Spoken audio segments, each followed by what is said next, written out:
Hello everyone, আমি অঙ্কিতা। তোমরা সবাই কেমন আছো? আশা করি তোমরা সবাই খুব খুব খুব খুব ভালো আছো। তো আবারও চলে এলাম নতুন একটা ভিডিও নিয়ে। তো এই ভিডিওটা হচ্ছে 27শে আগস্ট বুধবার, গণেশ চতুর্থীর দিনের ভিডিও। তো চলো, তো গণেশ চতুর্থীর দিন সন্ধ্যাবেলাতে দুজনাই বেরিয়েছিলাম ঠাকুর দেখতে। তবে এই ঠাকুরটাও দেখেছিলাম সেদিন, তবে এই যে ভিডিওটা এখন শেয়ার করছি এটা আগের দিন দেখে এসেছি ঠাকুরটা। তো আগের দিন সন্ধ্যাবেলায় বেরিয়ে এই প্রথমে যে ফার্স্ট ঠাকুরটা দেখালাম ওই ঠাকুরটা দেখেছি, মানে প্যান্ডেলের ভেতর ঢুকে দেখে এসেছি। তারপর দেখো, গণেশ চতুর্থীর দিন সন্ধ্যাবেলাতে দুজনাই বেরিয়ে পড়েছি ঠাকুর দেখতে।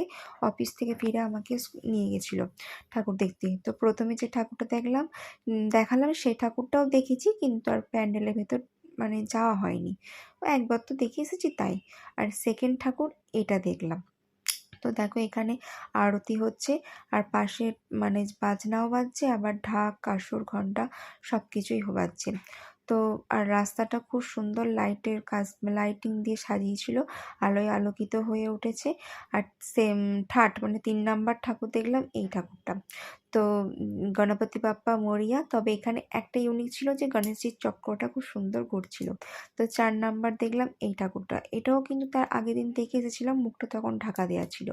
আর এটা ছিল একটা ম্যারেজ ওই কমিউনিটি হলের ঠাকুর।